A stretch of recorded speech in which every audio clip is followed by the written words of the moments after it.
وہ لوگ دیر تک آپس میں باتیں کرتے رہے۔ اس گفتگو کے دوران میں بار بار شاہد خان کی طرف اشارہ کیا گیا۔ سلیٹی آنکھوں والے شخص کو وہ لوگ پاناما خواہ کہہ کر مخاطب کر رہے تھے۔ اس نے فردن فردن ہمارے چہرے گھورے، پھر اس کی نگاہ میری کلائی کی خوبصورت اور منفرد طرز کی گھڑی پر پڑی۔ اس نے میرے عقب میں پہنچ کر گھڑی کو غور سے دیکھا اور میری کلائی سے اتار لیا۔ اپنے دیگر ساتھیوں کی طرح پاناما نامی شخص کے جسم سے بھی حیوانی بو اٹھ رہی تھی، جلد پر غلاظت کی تہیں جمی ہوئی تھی۔ اس نے اپنی غیر معمولی طور پر بھاری آواز میں ساتھیوں کو کوئی حکم دیا اور وہ ہمیں لے کر اس غار سے نکل آئے۔ وہ غار سرنگ کی طرح طویل تھا۔ ہم دہانے کے قریب پہنچے تو روشنی اندر آنے لگی۔ غار کے دہانے کے پاس 4 مسلح افراد موجود تھے۔ وہ سب بے ڈھنگ کے لباسوں میں سے تھے۔ ان میں سے ایک عورت بھی تھی جس نے ایک مردانہ قمیص کے نیچے جینز کی پتلون پہن رکھی تھی اور سر پر اسکارف نما کپڑا باندھ رکھا تھا۔ ان لوگوں کے رنگ برنگے لباس اور ان کا ساز و سامان دیکھ کر یہ اندازہ لگانا مشکل نہیں تھا کہ یہ سب لوٹ مار کا مال ہے۔ روزمرہ کے استعمال کی جوشیاں بھی ہمیں اپنے ارد گرد نظر آ رہی تھیں۔ ان کے حقیقی مالکان یقیناً مقتول ہو کر عدم آباد سدھار چکے تھے یا پھر کسی نامعلوم انجام سے دوچار ہو چکے تھے۔ غار سے باہر نکلتے ہی ہمیں اپنے سامنے ایک نئی دنیا نظر آئی۔ غار کے دہانے کے اوپر ایک ہموار پتھریلی سطح پر ایک غضبناک سانڈ کی شبی گندہ کی گئی تھی۔ اس شبی کے ساتھ ہی ایک درخت تھا جس کی شاخوں سے بے شمار پراسرار پوٹلیاں بندھی ہوئی تھیں۔ چھوٹے بڑے پتھروں کے درمیان لاتعداد دراڑیں تھیں۔ ان دراڑوں کو تراش کر کشادہ کیا گیا تھا اور گھروندوں کی شکل دی گئی تھی۔ کہیں کہیں قدرتی غار اور کھو بھی موجود تھے۔ پتھریلے راستوں پر بہت سے لوگ آ جا رہے تھے۔ ان میں بچے، بوڑھے، مرد، عورتیں سب شامل تھے۔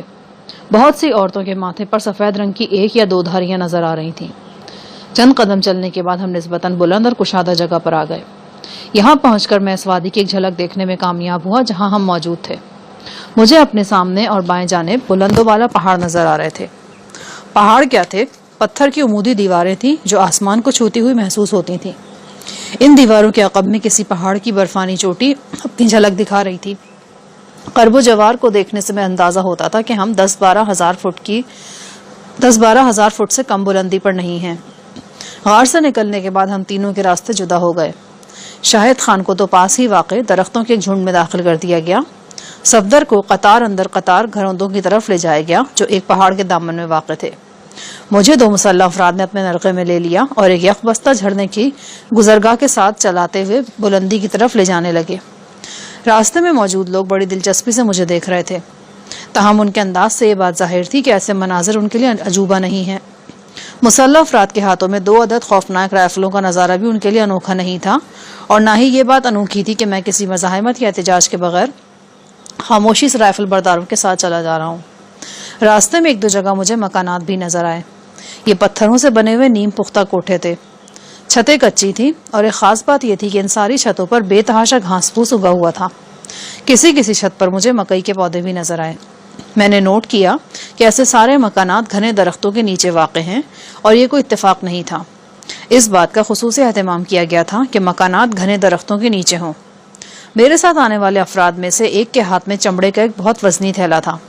وہ اسے بہت مشکل سے اٹھا پا رہا تھا۔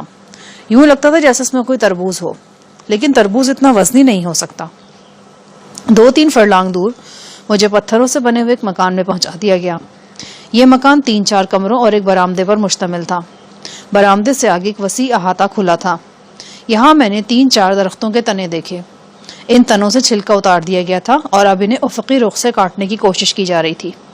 یہ کوشش کرنے والا مزدور ایک ادھیڑ عمر شخص تھا۔ قریباً 4-5 فٹ لمبی دستی آری کے ذریعے وہ ایک تنے میں چیر ڈال رہا تھا اور پسینے سے شرابور تھا۔ جس چیز نے مجھے حیرت زدہ کیا وہ ایک زنجیر تھی جو اس ادھیڑ عمر شخص کے پاؤں میں تھی۔ اس 2 فٹ لمبی زنجیر کے دوسرے سرے پر لوہے کا ایک وزنی گولا تھا۔ کم و بیش 20-25 کلو تو وزن ہوگا اس آہنی گولے کا۔ میں نے ایسے آہنی گولے پرانے دور کی فلموں میں دیکھے تھے، لیکن اپنی آنکھوں سے آج پہلی بار اس 25 کلو وزنی گولے کو میں دیکھ رہا تھا۔ جبری مشقت لینے کا یہ انداز انسانیت سوز تھا۔ مشقت کرنے والے قیدی کو اپنے ساتھ ساتھ یہ گولا بھی گھسیٹنا پڑتا تھا۔ بھاگنا تو دور کی بات ہے، وہ نارمل انداز میں حرکت کرنے کے بھی قابل نہیں رہا تھا۔ میں اس مصیبت زدہ مزدور کو دیکھ رہا تھا جب ہاتھی کا ایک جوڑا اندرونی کمرے سے برآمد ہوا۔ کہنے کو تو وہ مرد اور عورت تھے، لیکن انہیں ہاتھی اور ہتھنی کہنا زیادہ مناسب تھا۔ دونوں بے حد فرماندام اور بے ڈول تھے۔ مرد نے داڑھی، مونچھ، سر سبھی کچھ منڈوا رکھا تھا۔ عورت نے اپنے روکھے بے رونق بالوں کو سر پر ایک گھونسلے کی شکل میں سجایا ہوا تھا. دونوں کے کانوں میں بڑے بڑے بالے تھے. مجھے یہ سمجھنے میں زیادہ دشواری نہیں ہوئی کہ یہ میاں بیوی ہیں اور اس گھر کے مالک ہیں. میرے ساتھ آنے والے مسلح افراد سے میاں بیوی کی گفتگو ہوئی. انہوں نے مجھے سرتاپا کڑی نظروں سے گھورا جیسے میں انسان نہیں کہ قربانی کا بکرا ہوں اور وہ میری قدر و قیمت کا اندازہ لگا رہے ہیں. اسی دوران برآمدے میں ایک لڑکا اور 2 لڑکیاں بھی نظر آئیں. لڑکا کم عمر تھا. لڑکیوں میں چھوٹی کی عمر 14-15 سال اور بڑی کی 19-20 سال ہوگی. وہ سب مجھے دلچسپی سے دیکھ رہے تھے اور زیر لب مسکرا بھی رہے تھے. میں خود کو سچ مچ قربانی کا جانور محسوس کرنے لگا جسے دیکھ کر تمام اہل خانہ شادمان ہو جاتے ہیں. میرے ساتھ آنے والے مسلح افراد میں سے ایک نے وہ چرمی تھیلا کھولا جسے وہ بڑی مشکل سے یہاں تک اٹھا کر لایا تھا. میں یہ دیکھ کر حیران رہ گیا کہ اس میں بھی ایک آہنی گولا موجود ہے. بالکل ایسا ہی گولا اور زنجیر جیسی ادھیڑ عمر شخص کے پاؤں میں تھی. یہ بات بالکل عیاں تھی کہ یہ دوسرا آہنی گولا میرے پاؤں کے لیے ہے. یہ ایک زبردست شوق تھا لیکن میں جانتا تھا کہ مجھے یہ شوق برداشت کرنا ہے کیونکہ 2 عدد خوفناک رائفلیں مجھے زد میں لیے ہوئے تھی اور میرے ہاتھ نائلون کی رسی سے پشت پر باندھے گئے تھے. میں نے خود کو ذہنی طور پر اس صورتحال کے لیے تیار کر لیا. چند لمحے بعد رائفل بردار کے حکم پر مجھے نیچے بیٹھنا پڑا. دوسرے رائفل بردار نے پھرتی اور چابک دستی سے زنجیر کا ایک سرا میری پنڈلی سے منسلک کر دیا تھا. یہ ایک گول کڑا سا تھا جس میں چابی گھما کر مقفل کر دیا گیا تھا. میری پنڈلی زنجیر میں جکڑی گئی تو رائفل بردار رخصت ہو کر واپس چلے گئے. اب میں مکمل طور پر اہل خانہ کے سپرد تھا اور ان کے رحم و کرم پر تھا. لڑکیاں جو اب تک برآمدے میں کھڑی تھیں چہکتی ہوئی قریب آ گئیں. 9-10 سالہ خوش شکل لڑکا بھی ان کے ساتھ تھا. اس نے میری جیکٹ میں لگے ہوئے چمکیلے مونوگرام میں زبردست دلچسپی کا اظہار کیا اور ایک جھٹکے سے اسے اکھاڑ لیا. میں اپنے آپ میں تل ملا کر رہ گیا. بہرحال کسی بھی قسم کا احتجاج بیکار تھا.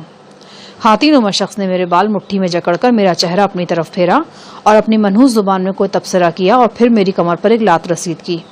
یہ اس بات کی طرف اشارہ تھا کہ میں اپنی جگہ سے کھڑا ہو جاؤں.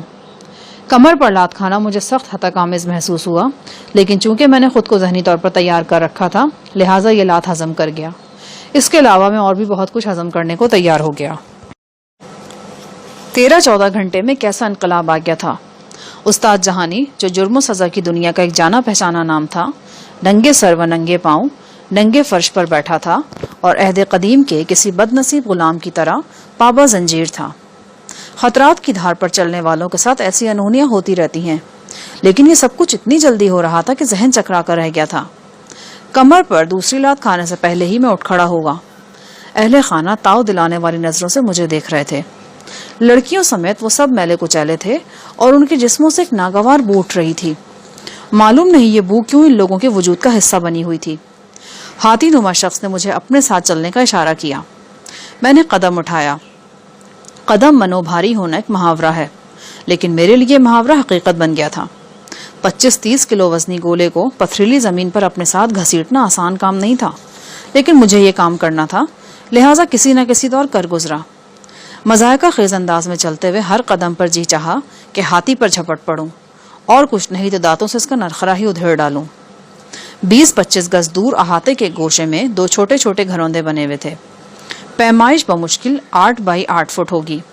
چھت اتنی ہی اونچی تھی کہ میں رکوع کے بل کھڑا ہو سکتا تھا. اس گھروندے کا دروازہ لکڑی کے موٹے تختوں کا تھا. اندر ایک چٹائی 2-3 برتنوں اور ایک بہت پرانے لحاف کے سوا کچھ نظر نہیں آ رہا تھا. یہاں پہنچ کر ہاتھی نما شخص نے اپنے لباس سے گراری دار چاقو نکالا. یہ چاقو میری آنکھوں کے سامنے لہرا کر دھمکی آمیز لہجے میں کچھ کہا اور پھر میرے بند ہاتھوں کی رسی کاٹ کر مجھے کمرے میں دھکیل دیا.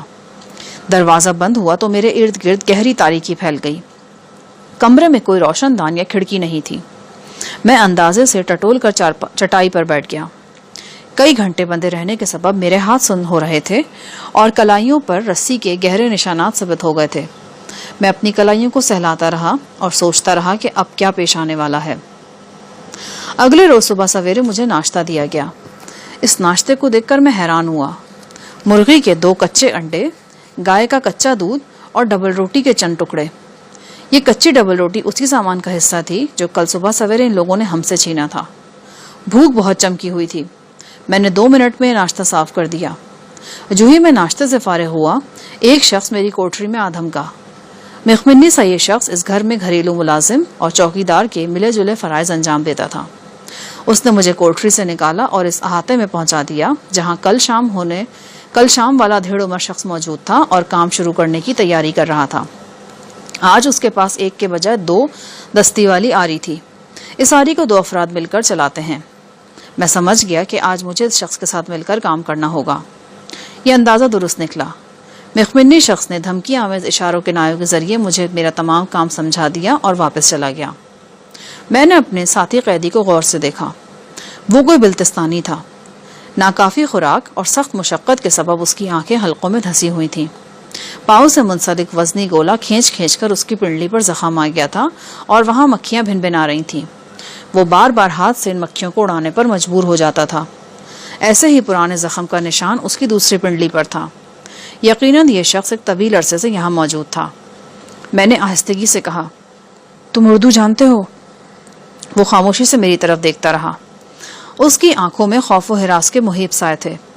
میں نے اپنے الفاظ پشتو میں دہرائے۔ وہ پھر بھی چپ رہا۔ اس یک طرفہ گفتگو کے بعد ہم دونوں کام پر لگ گئے۔ پڑتل کے ایک موٹے تنے کی ایک جانب میں بیٹھ گیا اور دوسری طرف وہ 2 دستے والی آری تنے پر رکھ دی اور ہم اسے حرکت دینے لگے۔ آری چلانا آسان نظر آتا ہے لیکن حقیقت میں کہیں مشکل تھا۔ سردی کے باوجود 2 گھنٹے میں میرا جسم پسینے سے شرابور ہو گیا۔ میرے ہاتھ سست پڑنے لگے تو میرے ساتھی نے زیادہ زور لگانا شروع کر دیا۔ اس مشقت کے دوران میں نے ماحول کا جائزہ بھی لیا۔ اس احاطے میں ایک طرف لکڑی کے چرائی شدہ ٹکڑوں کا انبار لگا ہوا تھا۔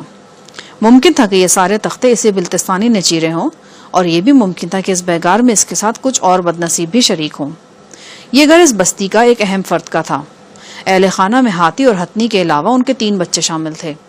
یہ سب لوگ بے حد جھگڑالو اور باتونی تھے۔ کسی اندرونی کمرے سے گاہے بگاہے میاں بیوی کے جھگڑنے کی آوازیں آتی تھیں۔ چھوٹا لڑکا ہاتھ میں غلیل لیے پرندوں پر نشانے بازی کر رہا تھا۔ 2-3 بار اس نے ہمیں بھی نشانہ بنایا اور ہمیں تکلیف میں دیکھ کر قہقہے لگائے۔ دوپہر کے وقت میں نے ایک حیران کن بلکہ خوفناک منظر دیکھا۔ لڑکے کی غلیل سے ایک چھوٹی سی چڑیا نما پرندہ زخمی ہو کر برآمدے کے قریب گرا اور تڑپنے لگا۔ لڑکے نے اسے زمین پر پٹخ کر بالکل بے جان کر دیا اور پھر دانتوں سے اس کی کھال ادھیڑی اور یوں کچ کچ کر کے گوشت کھانے لگا جیسے روز چرغا کھا رہا ہو۔ ذرا سی ہی دیر میں وہ پرندے کا گوشت چٹ کر گیا اور اپنے خون آلود ہونٹ آستین سے پہنچ کر درختوں کے پیچھے اوجھل ہو گیا۔ میرے جسم میں سردی کی لہر دوڑنے لگی۔ دوپہر 1 بجے کے لگ بھگ ہمیں کچھ دیر کے لیے چھٹی دی گئی۔ ہم دونوں اپنے اپنے پاؤں کا وزن گھسیٹتے درختوں کے نیچے جا بیٹھے۔ مخمنی ملازم ہمارے لیے کھانا لے آیا۔ یہ کھانا ناشتے سے بھی زیادہ بدتر تھا۔ اسٹیل کے ایک بڑے پیالے میں سیاہی مائل ناقابل شناخت شے میری آنکھوں کے سامنے پڑی تھی۔ کچے گوشت کی بو میں دور سے ہی سونگھ سکتا تھا۔ میں نے انگلی لگا کر دیکھا۔ یہ کچے قیمے جیسی کوئی چیز تھی جس میں کچا انڈا مکس کیا گیا تھا۔ میرا دل متلانے لگا، لیکن یہ دیکھ کر مجھے حیرت ہوئی کہ میرا ساتھی اطمینان سے یہ کھانا کھا رہا تھا۔ میں نے اپنا منہ پھیر لیا اور اپنا دھیان بٹانے کی کوشش کرنے لگا۔ میرے ساتھی نے میرا کندھا جھنجھوڑ کر مجھے کھانے کی طرف متوجہ کیا، لیکن میں نے انکار کر دیا۔ میرے ذہن میں بھگدڑ سی مچی ہوئی تھی۔ مجھے یوں لگ رہا تھا جیسے یہاں کے باسی کچا گوشت کھاتے ہیں، یا شاید وہ ہر چیز ایسے ہی بغیر پکائے کھاتے تھے۔ ابھی تھوڑی دیر پہلے کا منظر میرے ذہن میں تازہ تھا۔ میں نے جس طرح نوعمر لڑکے کو دانتوں سے پرندے کی کھال ادھیڑتے دیکھا تھا وہ ناقابل یقین تھا۔ شاید ان لوگوں کے جسموں سے اٹھنے والی ناگوار بو کی وجہ بھی یہی کچا گوشت تھا۔ یہ بات تو کسی طور یقین کرنے والی نہیں تھی کہ یہ لوگ پکانے کے عمل سے ناآشنا ہوں گے۔ جو کام انسان ہزاروں لاکھوں سال پہلے سیکھ چکا تھا وہ اس سے نابلد کیسے ہو سکتے تھے؟ یقیناً اس کے پیچھے کوئی اور وجہ تھی۔ ہم سارا دن کام کرتے رہے اور شام کو تھکن سے چور ہو کر اپنی اپنی کوٹری میں چلے گئے۔ نامانوس مشقت کے سبب میرے ہاتھوں میں چھالے پڑ گئے تھے اور کندھے دکھنے لگے تھے۔ رات کو ایک بار پھر اسی منحوس کھانے کا سامنا کرنا پڑا۔ اس کی بو سے ہی مجھے ابکائی آنے لگی۔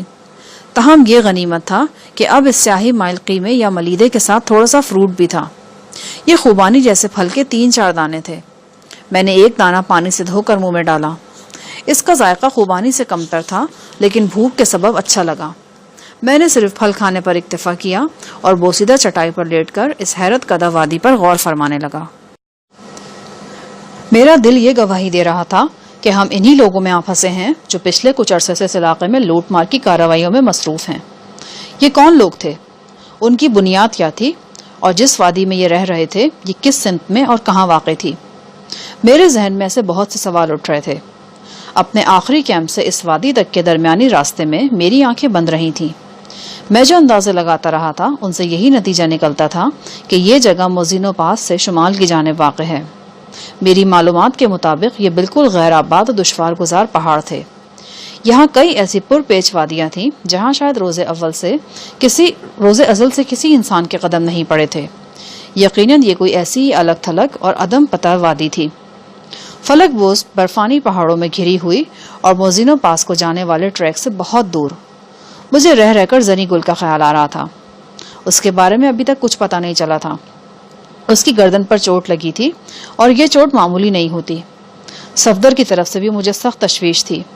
اس کے ہاتھوں ایک شخص کا قتل ہوا تھا اور یہ کوئی چھوٹی بات نہیں تھی. ہم حیوان صفت لوگوں کے قبضے میں تھے اور وہ ہمارے ساتھ کچھ بھی کر سکتے تھے. بہت سے دوسرے اندیشوں کی طرح یہ اندیشہ بھی موجود تھا کہ صفدر کو مقتول کے وارثوں کے سپرد کر دیا جاتا اور وہ اذیتیں دے کر اس کی جان لے لیتے. میرے دل میں آگ سی بھڑکنے لگی. صفدر کی دوستی میرے رگوں پہ میں خون بن کر دوڑتی تھی. صفدر وہ شخص تھا جسے دیکھ کر میرے اندر جینے کی امنگ جاگتی تھی اور جس کی قربت مجھے حوصلے اور توانائی سے مالا مال کرتی تھی. ایک عجب روحانی سا رشتہ قائم ہو گیا تھا ہم دونوں کے درمیان. اگر صفدر کو کچھ ہو جاتا تو شاید میں یہ صدمہ برداشت نہیں کر سکتا. مجھے افسوس ہونے لگا کہ صفدر نے گولی چلانے میں اتنی جلدی کیوں کی. وہ کلہاڑا بردار کا وار بچا بھی سکتا تھا اور اگر اسے گولی چلانا تھی تو حملہ آور کو زخمی کرنے کے لیے چلاتا. مجھے یہ خیال بار بار ڈسنے لگا کہ صفدر کسی سخت مصیبت میں گرفتار ہے. مجھے کیا کرنا چاہیے؟ یہ سوال جتنا اہم تھا اتنا ہی نازک بھی تھا. جدوجہد میرے لیے مشکل نہیں تھی کیونکہ میں ہر قسم کے حالات میں جدوجہد کرنا جانتا تھا. مگر مسئلہ یہ تھا کہ ابھی مجھے گرد و پیش کے بارے میں کچھ علم نہیں تھا. میں اس گھر کے مکینوں کو زیر کر بھی لیتا تو کہاں جاتا. اس چار دیواری سے باہر کیا پیش آئے مجھے کچھ علم نہیں تھا. آدھی رات تک میں جاگتا رہا اور سوچتا رہا. پھر تھکا ماندہ ذہن دھیرے دھیرے نیند کی وادی میں اتر گیا. اگلی صبح میں نے پھر کچے انڈوں اور کچے دودھ پر مشتمل ناشتہ کیا اور کام میں لگ گیا. دوپہر تک ہم تھکن سے چور ہو چکے تھے. عملی طور پر میں 48 گھنٹے سے بھوکا تھا. تھکن اور بھوک نے مل کر پورے جسم کو جکڑ لیا. مجھے آرام اور خوراک کی ضرورت تھی لیکن یہ دونوں چیزیں یہاں موجود نہیں تھیں. دوپہر کو خوراک کے نام پر ہمیں پھر وہی ملغوبہ دیا گیا جس میں قیمہ، انڈے اور پیاز کچی حالت میں موجود تھے اور ناپسندیدہ بو دے رہے تھے. بھوک بری بلا ہے لیکن برتن میں رکھا ہوا کھانا اس سے بھی بری بلا تھا. میں کوشش کے باوجود اس کی طرف نہیں دیکھ پا رہا تھا. میں سوچ رہا تھا کہ شاید اس وقت صفدر، زری اور شاہد خان بھی ایسی ہی مشکل کا شکار ہوں گے. میں کھانا سامنے رکھے بیٹھا تھا جب صاحب خانہ یعنی ہاتھی نما شخص جھومتا ہوا موقع پر پہنچ گیا. اس کے چہرے پر کرختگی اور وحشت کا راج تھا. قریب پہنچتے ہی اس نے بے دریغ میری پسلیوں میں ٹھوکر ماری اور کھانے کی طرف اشارہ کر کے چیخنے لگا. ظاہر ہے وہ مجھے حکم دے رہا تھا کہ میں یہ نعمت تناول کرنے میں دیر نہ کروں. میری حکم عدولی دیکھ کر اس کا پارا مزید چڑھ گیا اور اس نے مجھے گدی سے دبوچ کر زبردستی میرا چہرہ کھانے کے برتن پر جھکانا چاہا. میری گردن ٹس سے مس نہیں ہوئی تو وہ میرے اوپر ہی گر پڑا. اب یہ سب کچھ میری برداشت سے باہر ہو رہا تھا. مجھے خطرہ سا محسوس ہونے لگا کہ کہیں مجھ سے کوئی بے ادبی نہ ہو جائے. اگر اس بے ادبی کا آغاز ہو جاتا تو پھر بات بہت دور تک جا پہنچتی. عین اس وقت جب ہاتھی مجھ سے گتھم گتا تھا بیرونی دروازے پر دستک ہوئی اور وہ ہانپتا کانپتا مجھ سے الگ ہو گیا اور غسیلے انداز میں بڑبڑا کر ایک اور ٹھوکر میرے پہلو میں رسید کی. مخمنی ملازم نے جا کر دروازہ کھولا اور وہ 3 افراد کو لے کر اندر آ گیا. ان کے ساتھ ایک شخص وہ بھی تھا جو مجھے اس گھر میں چھوڑ کر گیا تھا. اس کے کندھے سے رائفل جھول رہی تھی. ہاتھی نے آنے والوں کا استقبال کیا اور انہیں لے کر برآمدے میں جا بیٹھا. 4-5 منٹ تک چاروں میں گفتگو ہوئی. اس گفتگو کے دوران میں 1-2 بار میری طرف بھی اشارہ کیا گیا. پھر ہاتھی نے مجھے آنے والوں کے حوالے کر دیا. انہوں نے پہلے میرے ہاتھ پشت پر باندھے، پھر میرے پاؤں سے آہنی گولا نکالا اور مجھے لے کر مکان سے باہر آ گئے. ایک بار پھر جھڑنے کی گزرگاہ کے ساتھ ساتھ چلتے ہم اس غار کی طرف بڑھنے لگے جس کے دہانے پر ایک بڑا درخت تھا اور بے شمار پوٹلیاں لٹک رہی تھیں. اس درخت کے قریب ایک پھنکارتے ہوئے سانڈ کی شبیبی کندہ تھی. راستے میں ہمیں اکا دکا افراد ملے لیکن کسی نے ہماری طرف خصوصی توجہ نہیں دی.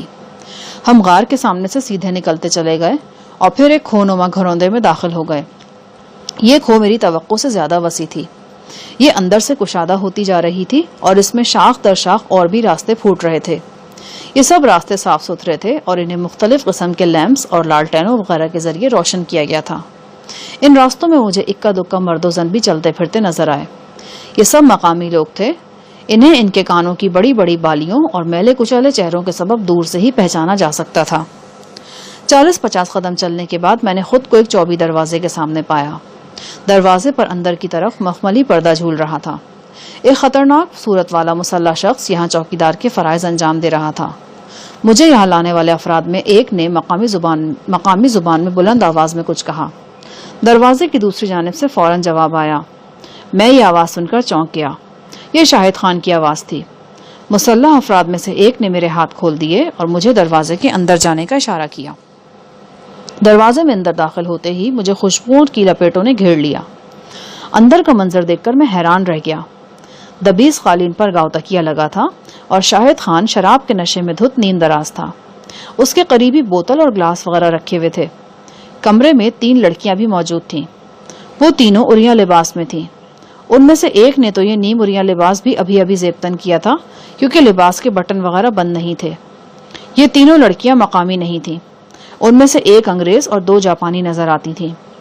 جاپانی لڑکیوں کے جسم سے ڈول اور بے داغ تھے اور وہ مختصر سی جگہ میں مومی شمعوں کی طرح جگمگا رہی تھیں۔ میں نے حیرت آمیز نظروں سے شاہد کی طرف دیکھا۔ اس نے بھی اپنی خمار آلود نگاہیں مجھ پر گاڑ رکھی تھیں۔ بھائی بڑے مزے ہیں تمہارے تو، میں نے کہا۔ کیوں تمہارے مزے نہیں ہیں؟ اس نے تعجب سے پوچھا۔ تم مزے کی بات کرتے ہو؟ یہاں جان کے لالے پڑے ہوئے ہیں، میں نے کہا اور اپنی ساری رودات سنا ڈالی۔ یہ کیا چکر ہے؟ وہ سوچ میں پڑ گیا۔ میں اسے ٹٹولنے والی نظروں سے دیکھ رہا تھا۔ میرے لیے اس نتیجے پر پہنچنا مشکل تھا کہ وہ واقعی بے خبر ہے یا بن رہا ہے۔ ان لمحوں میں ایک شک سا میرے ذہن میں سر اٹھانے لگا۔ کہیں ایسا تو نہیں کہ شاہد خان ہمیں دھوکہ دے رہا ہو اور اسی سیٹ اپ کا حصہ ہو جس میں ہم موجود تھے؟ شاہد الجھے ہوئے لہجے میں بولا، یقین کرو شاہجہاں صاحب، مجھے کچھ نہیں معلوم کہ یہاں کیا ہو رہا ہے اور کیوں ہو رہا ہے۔ بس مجھے تو اتنا ہی اندازہ ہوا کہ یہ لوگ مجھے بہت اہمیت دے رہے ہیں، میری زبردست خاطر تواضع کر رہے ہیں اور میری ہر بات مانی جا رہی ہے۔ میں نے آج صبح ان لوگوں سے کہا تھا کہ میں آپ سے ملنا چاہتا ہوں۔ وہ چپٹی ناک والا شخص بولا کہ یہ بڑا مشکل کام ہے، بہرحال وہ کوشش کرے گا، اور اب میں آپ کو اپنے سامنے دیکھ رہا ہوں۔ میرا تو خیال تھا کہ میری طرح آپ لوگ بھی موج میں ہوں گے اور یہ سب کچھ آپ کے ارد گرد بھی موجود ہوگا۔ اس نے خوبرو لڑکیوں اور کھانے پینے کی اشیاء کی طرف اشارہ کیا۔ میں نے کہا، دوسروں کا تو پتہ نہیں، لیکن میرے ساتھ تو سب کچھ الٹ ہے۔ وہ مجھے تفصیل سے اپنی رودات سنانے لگا۔ اس کی باتوں سے پتہ چلا کہ وہ واقعی بہت مزے میں ہے۔ وہ 2 راتوں سے یہاں دادے عیش دے رہا تھا۔ اس کی خوراک میں بہترین فروٹ، دودھ، بسکٹ، ڈبل روٹی اور جوسز وغیرہ شامل تھے۔ وہ شراب اور شباب میں دلچسپی رکھتا تھا اور یہ لوازمات بھی یہاں وافر مقدار میں موجود تھے۔ بہترین ولایتی وسکی اور بیئر یہاں موجود تھی۔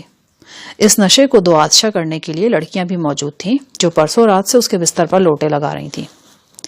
یہ جاننے کے بعد کہ میں نے 2 روز سے کھانا نہیں کھایا، شاہد خان اٹھا اور ایک چوبی الماری میں سے ٹن کا چوکور ڈبہ نکال لایا۔ اس ڈبے میں بہترین قسم کا ہنٹر بیف موجود تھا۔ میری بھوک چمک اٹھی۔ میں نے کچھ گوشت کھایا اور پھر اورنج جوس پیا۔ یہ جوس پاؤڈر کی شکل میں تھا جس میں ایک جاپانی لڑکی نے اپنے خوبصورت ہاتھوں سے پانی ملایا اور مجھے پیش کر دیا۔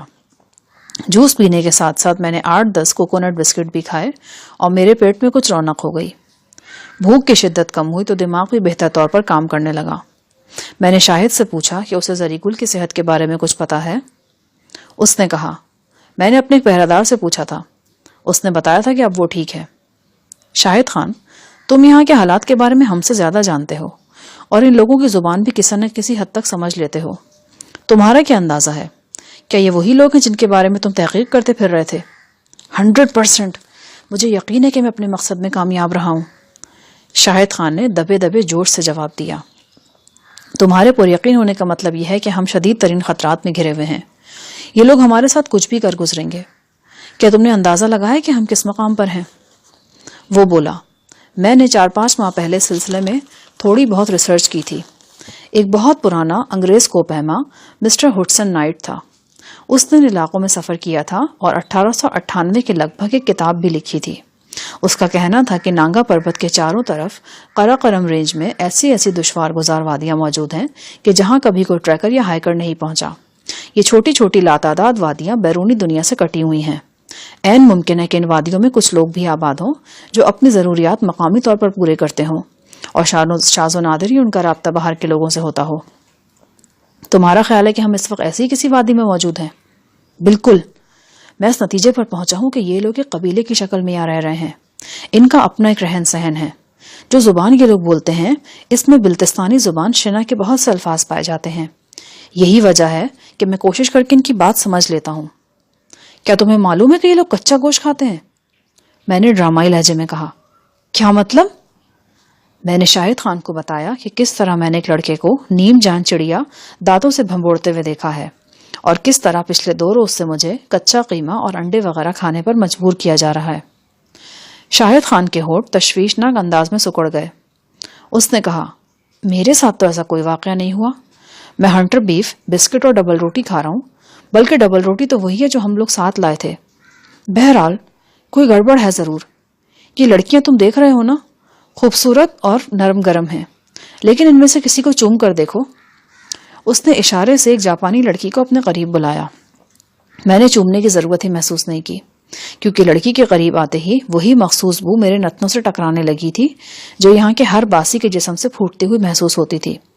لڑکی میں یہ بو قدرے کم تھی مگر بہرحال موجود تھی.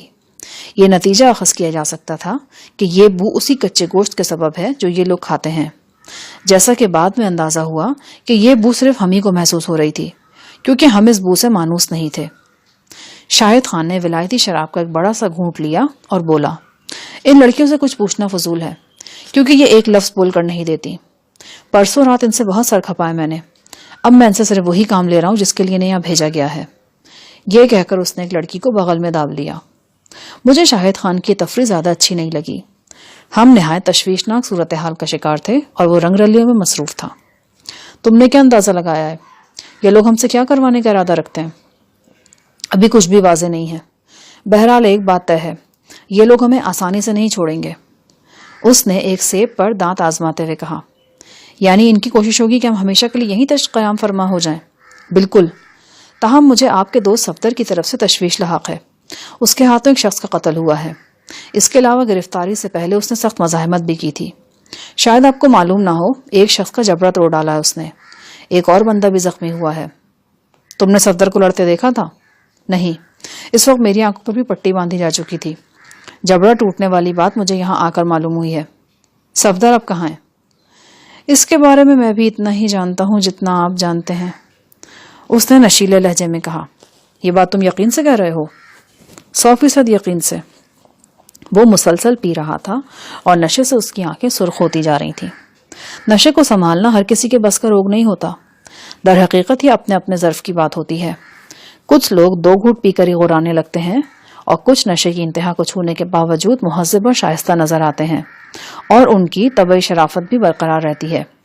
شاہد خان پہلی قسم کے لوگوں میں سے تھا. ایسے لوگ زندگی کے چھتے میں سے زیادہ رس نچوڑنے کے قائل ہوتے ہیں اور دل بستگی کا کوئی موقع ہاتھ سے جانے نہیں دیتے.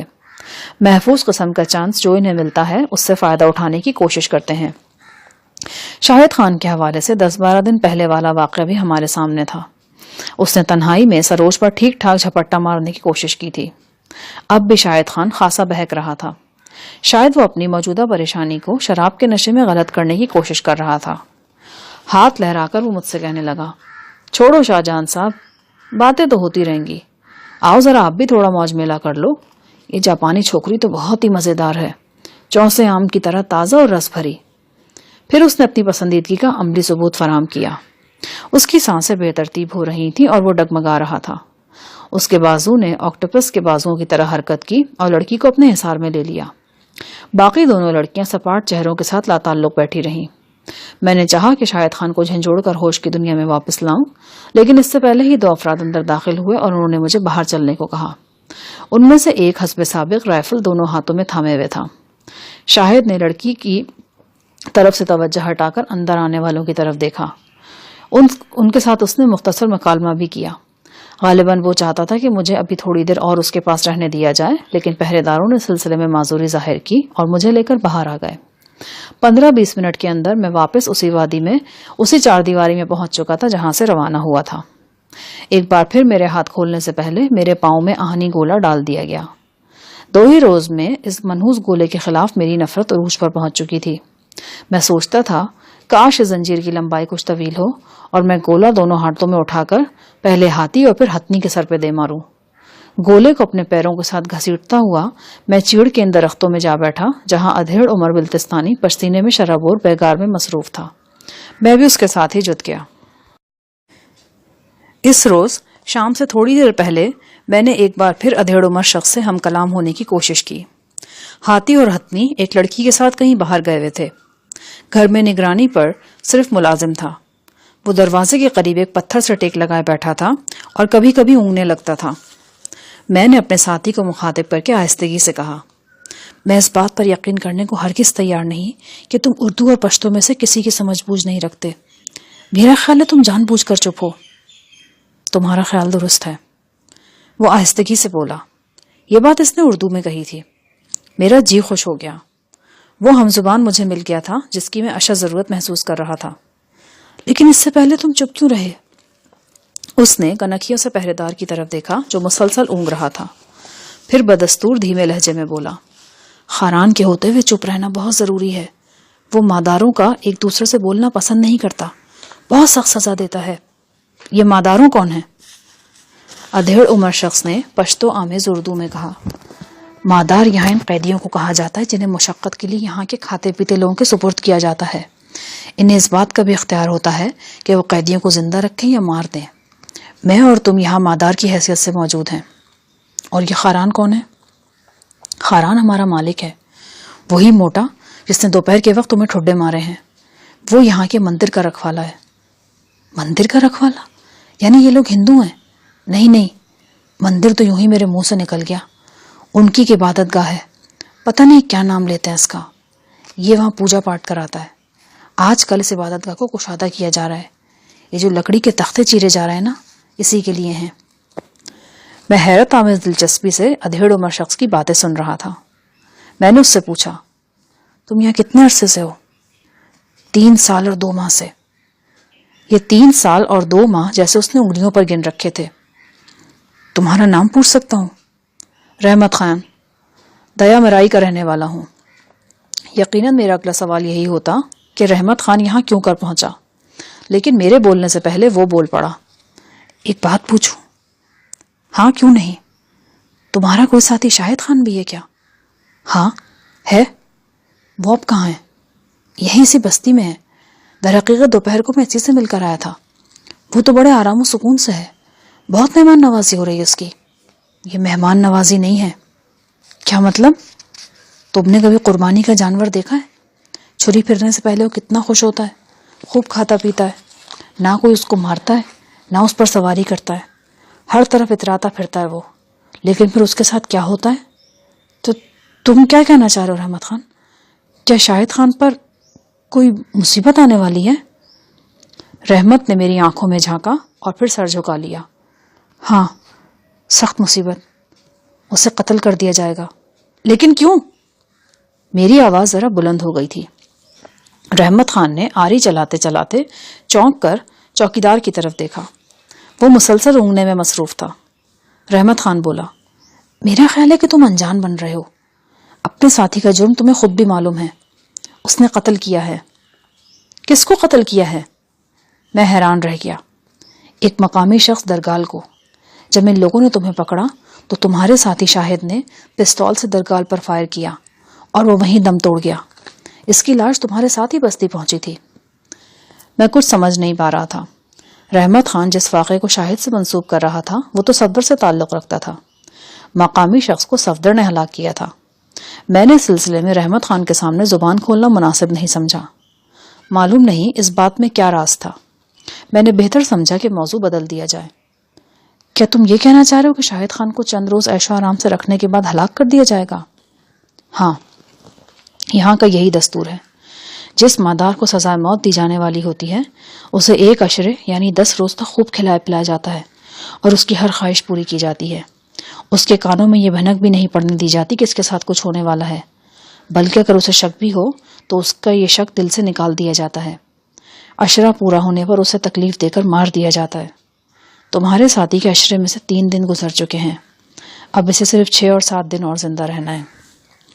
میں نے رحمت خان کی آنکھوں میں سچائی تلاش کرنے کی کوشش کی اور بآسانی کامیاب ہوا۔